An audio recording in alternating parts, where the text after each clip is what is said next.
সাংবাদিকের কাজ সংবাদ পরিবেশন করা, যে কোনো তথ্য জনগণকে জানানো। রাজনৈতিক দলের কাজ সাংবাদিকদের সহযোগিতা করা এবং রাষ্ট্রের সবারই কাজ সাংবাদিকদের সহযোগিতা করা। এবং গণতন্ত্রের অন্যতম একটা ভিত্তি গণমাধ্যম, সেটাও বিশ্ব স্বীকৃত। কিন্তু সেইখানে যদি সাংবাদিক আক্রান্ত হন এবং সাংবাদিকদের পেটানোর হুমকি দেওয়া হয় এবং পেটানো হয় শুধুমাত্র রাজনৈতিক কারণে, যে কারো সংবাদ পরিবেশন করেছে তার পছন্দ হয়নি, সাংবাদিককে ধরে মারধর দেওয়া হলো এবং বলা হলো যে তোর কাজ লেখা, আমার কাজ পেটানো, তুই লিখবি আমি পেটাবো। এরকমই একটা অভিযোগ এসেছে যুব দলের এক নেতার বিরুদ্ধে। এবার সম্প্রতি পররাষ্ট্র প্রতিমন্ত্রী সংবাদ সম্মেলনে তাকে তার ব্রিটিশ নাগরিকত্ব নিয়ে প্রশ্ন করায় তিনি যেমন ক্ষেপে গিয়েছিলেন, কার এত জ্বালা পড়েছে, কিসের জ্বালা, তার কি 2008-এর মতো জ্বালা পড়েছে কিনা, কাজ কাম থুইয়া এত জ্বালা কেন, এই ধরনের বক্তব্য দিয়ে রীতিমতো সমালোচিত হচ্ছেন যখন, ঠিক তখন যুব দলের এই নেতার বিরুদ্ধে যে অভিযোগ এসেছে সেটা একটা ভয়াবহ অভিযোগ এবং বাংলাদেশের বহু লিডিং পত্রিকা এটা তাদের নিউজে হেড নিউজ করেছে। চলুন একটু ঘুরে আসি শরীয়তপুর থেকে। শরীয়তপুরে কি ঘটছে, কেন সাংবাদিকদের পেটানো হচ্ছে, যুবদল নেতার নাম কেন আসছে, এর ভিত্তিতে সরকার কতটা বিব্রতকর পরিস্থিতিতে পড়বে সেই ভাবনা তার আছে কিনা, সেগুলো একটু বুঝে ওঠার চেষ্টা করি এই ভিডিওতে। থাকবেন পলিটিক্স টিভির নিয়মিত আয়োজনে।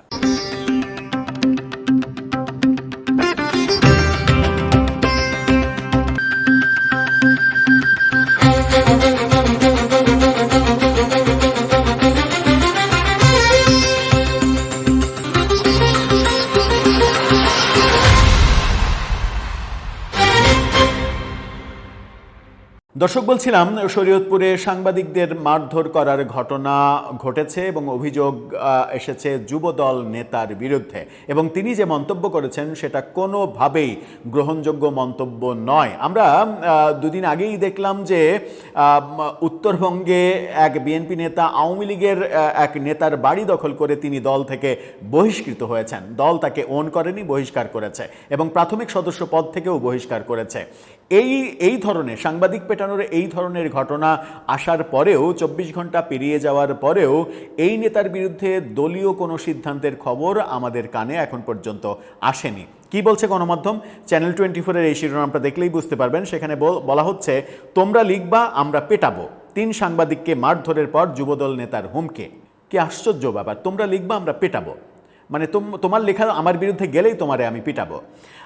তোমরা লিখবা আমরা পেটাবো, এমন হুমকির অভিযোগ উঠেছে শরীয়তপুর জেলা যুব দলের সাবেক সভাপতি আরিফুজ্জামান মোল্লার বিরুদ্ধে।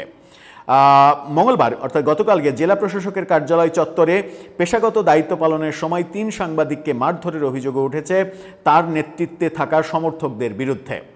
হামলার শিকার সাংবাদিকরা হলেন ডেইলি স্টারের জেলা প্রতিনিধি জাহিদ হাসান, জায়গা মতো হাত দিছে, নিউজ 24 এবং জাগো নিউজের প্রতিনিধি বিধান মজুমদার এবং মানবকণ্ঠের জেলা প্রতিনিধি বরকত মোল্লা।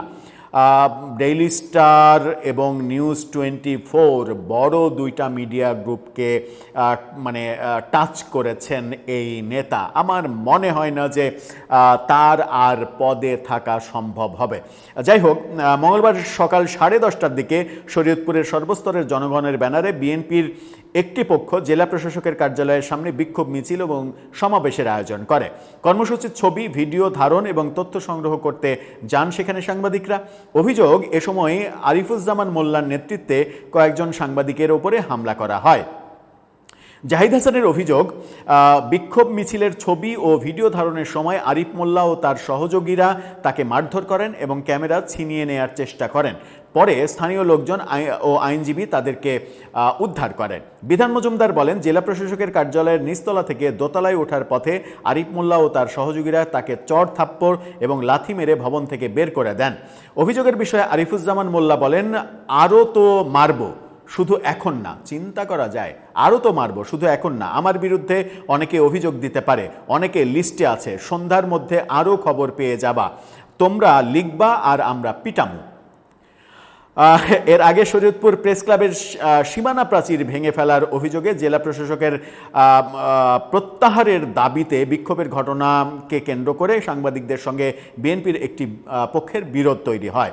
মঙ্গলবার সমাবেশে বিএনপির নেতাকর্মীরা সাংবাদিকদের বিরুদ্ধে নানা অভিযোগ তুলে বক্তব্য দেন। তাদের দাবি, সাংবাদিকতার আড়ালে ফ্যাসিস্টদের একটি পক্ষ জেলা প্রশাসকের গাড়ি ঘিরে মব সৃষ্টি করেছে এবং জেলা প্রশাসকের প্রত্যাহারের দাবি তারা প্রত্যাহারের দাবি তুলে সরকারের ভাবমূর্তি ক্ষুণ্ণের চেষ্টা করেছে। শরীয়তপুর জেলা বিএনপির সহসভাপতি শাহ মোহাম্মদ আব্দুস সালাম বলেছেন, সাংবাদিকতাকে ব্যবহার করে একটি ফ্যাসিবাদী পক্ষের আচরণের প্রতিবাদে তারা সমাবেশ করেছে। সমাবেশ করতেই পারেন, মারধর কেন ভাই? তবে সেখানে কোনো সাংবাদিক মারধরের শিকার হয়েছেন কিনা তার জানা নেই, তিনি জানেন না। এই ব্যাপারটা তার জানারও কথা না অবশ্য। শরীয়তপুর প্রেস ক্লাবের সভাপতি আবুল হোসেন সর্দার বলেছেন, প্রেস ক্লাবের সীমানা প্রাচীর ভাঙা নিয়ে জেলা প্রশাসনের সঙ্গে ভুল বুঝাবুঝি হয়েছে, বিষয়টি সমাধানে উদ্যোগ নেওয়া হয়েছে। এরই মধ্যে একটি কর্মসূচির সংবাদ সংগ্রহ করতে গেলে 3 সাংবাদিকের উপরে হামলার ঘটনা অনাকাঙ্ক্ষিত। তিনি এই ঘটনার তীব্র নিন্দা এবং প্রতিবাদ জানিয়েছেন।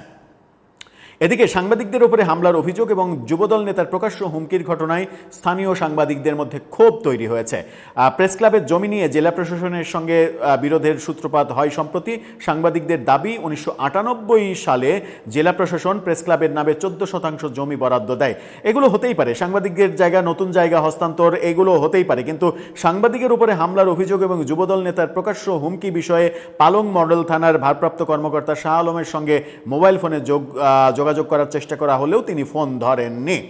অবশ্য পুলিশ কি বলবে, পুলিশ উপর থেকে সিগন্যাল না পাওয়া পর্যন্ত কি বলবে সেটা তো তাদেরকে সিদ্ধান্ত নিতে হবে। সো তারা এখন সাংবাদিকদের কোনো প্রশ্নের উত্তর দেবেন না, এটাই স্বাভাবিক। কিন্তু ডেইলি স্টারের সাংবাদিক, নিউজ 24-এর সাংবাদিককে যখন আপনি মারধর করবেন, তখন আপনাকে বোধহয় ভুলে গেলে চলবে না যে বাংলাদেশের মিডিয়াতে ডেইলি স্টার, প্রথম আলো একটা ফ্যাক্ট অবশ্যই, বসুন্ধরা মিডিয়া একটা ফ্যাক্ট অবশ্যই, এবং এই 2 মিডিয়া হাউজের সাংবাদিককে আপনি মারধর করবেন, বলবেন তোমরা লিখবা আমরা পিটামো, আমার মনে হয় না যে খুব একটা সুবিধা হবে। কারণ প্রথম আলোর রিপোর্টে সরকারের মধ্যে নড়ে চড়ে বসার অবস্থান তৈরি হয়েছে।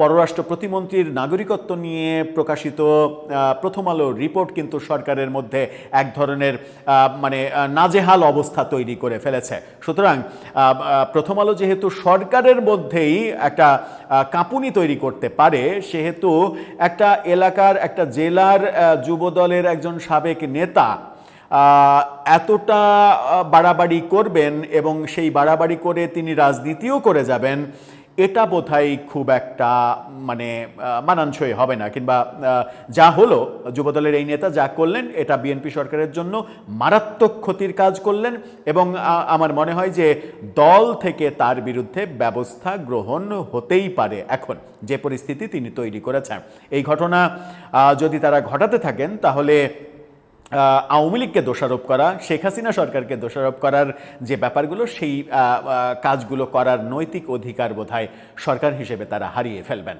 দর্শক, আপনার মতামত জানিয়ে লিখতে পারেন আমাদের কমেন্ট বক্সে।